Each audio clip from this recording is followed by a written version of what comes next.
Hello everyone, you all are welcome back again in your English class. Hope you all are doing good, class third students. आज हम पढ़ेंगे lesson number 6, Puss in Boots. Let's start the chapter. Once upon a time, एक बार की बात है, a father lived with his 3 sons. एक पिता अपने 3 बेटों के साथ रहते थे. When the father died, जब उनके पिता की मृत्यु हुई, तो उन्होंने कुछ ना कुछ स्पेशल गिफ्ट अपने बच्चों के लिए छोड़ा था. He left his farm to the eldest son. Eldest son के लिए उन्होंने अपना फार्म छोड़ा था. He left his donkey to the middle son. Middle son के लिए उन्होंने डंकी एक गधे को छोड़ा था. And left his cat to the youngest son. और जो सबसे छोटा बेटा था उसके लिए एक बिल्ली उन्होंने छोड़ा था. So these were the 3 special gifts left by the father. The youngest son paid Puss, my brother can earn money with their gifts. Youngest बन था, वो कहता था कि जो पुस है, my brothers, they can earn money with their gifts. वो अपने गिफ्ट से पैसा कमा सकते हैं, लेकिन मैं तुमसे पैसा कैसे कमा सकता हूँ? Master, give me some boots and bag. Puss said, pussycat कहती है कि मास्टर मुझे कुछ बैग दीजिए और बूट्स दीजिए. So the boy gave Puss some boots and a bag. तब लड़के ने उसे बूट्स और बैग दे दिया. Puss put on the boots और बूट्स पहनिए. Then he went out and caught a rabbit in his bag. तब वो बाहर जाती है बूट पहन के और चूहा लेके आती है अपने बैग में. Puss took the rabbit to the king. Here is a gift from my master, said Puss. Who is your master? said the king. राजा बोलते हैं कि तुम्हारा मास्टर कौन है? The Marquis of Carabas is my master, said the Puss. फिर push जाता है एक राजा को, वो मरा हुआ चूहा देता है और कहता है देखिए ये मेरे राजा की तरफ से आपके लिए तोहफा है. तब वो मास्टर बोलते हैं कि कौन है तुम्हारा मास्टर? तब जो बिल्ली है ना, जो पुशी कैट है, वो अपने मास्टर का नाम बताती है, मार्क्विस ऑफ कैरिबस. अब Not long after the push went out with the bag again. वो फिर से बैग के साथ वापस जाती है और इस बार वो 2 पैरट्स पकड़ के लेके जाती है और राजा को देती है. राजा बहुत ज्यादा खुश होते हैं उस गिफ्ट को पाकर और बोलते हैं कि अपने मास्टर को मेरी तरफ से थैंक यू बोलना. मार्किस ऑफ कैरिबस, यानी कि जो कैट है ना, वो अपने जो यंगेस्ट सन होता है ना उस ओल्ड मैन का, उसको वो राजा बताती है, झूठ बोलती है कि ये मार्किस ऑफ कैरिबस के प्रिंस है. Then thank you Puss in Boots, said the king. King कहते हैं thank you Puss, मैं अब ये partridges खाऊंगा. Soon after Puss and his master were by a river. अब बच्चों क्या होता है, पुस और उसके मास्टर रिवर के किनारे चल रहे होते हैं.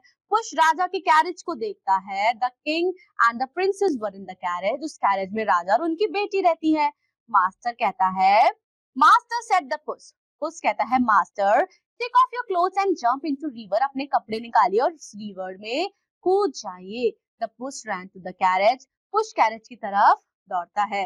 Help me, said Puss. My master is in the river and cloth has been stolen. अब वो जाता है मास्टर के पास और कहता है मेरे जो मास्टर है ना, वो रिवर में है, आप प्लीज मेरी हेल्प कीजिए.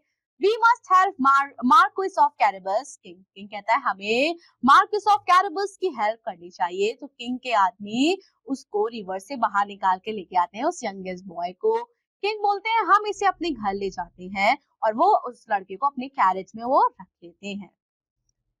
The king is coming, said, You must tell that Marquis of Carabas is your master. अब क्या होता है, पुश जाता है फटाक से किनारे से और वो पहुंच जाता है. He saw some man working. वहां कुछ आदमी को देखता है और वो बोलता है राजा आ रहे हैं, तुम्हें नहीं बोलना है. You must tell that Marquis of Carabas is your master. So Marquis of Carabas तुम्हारे मास्टर हैं. When the king saw man, जब वो मैन को देखते हैं, लोगों को देखते हैं राजा, तो बोलते हैं तुम किसके लिए काम करते हो? तो सब बोलते हैं मैं मार्किस ऑफ कैरिबस के लिए हम लोग काम करते हैं. अब किंग वहां से चले जाते हैं. पुस सेड टू मैन, पुस लोग से कहते हैं who live in that castle, उस कैसल में कौन रहता है?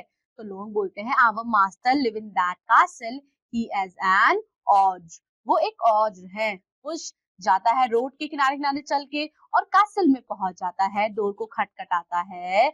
When the Oz come to the door, push कहता है can I come in, क्या मैं यहाँ आ सकता हूँ? ऑज कहता है come in, आ जाओ. और वो क्या करता है, वो पुश को खाना चाहता है. तो पुश कहता है कैन ऑज डू मैजिक, क्या आप कोई मैजिक कर सकते हैं? तो ऑर्च कहता है just watch and he change into lion. वो कहता है देखो मैं लायन में बदल सकता हूँ। Is that all the magic you can do? क्या यही बस आप यही मैजिक कर सकते हैं? चलिए अब आप एक चूहे में बदल के दिखाइए। अब जो ऑर्च है वो चूहे में बदलता है और जैसे ही जिस मूवमेंट वो चूहे में बदलता है, जो पुस बिल्ली होती है उसे खा जाती है।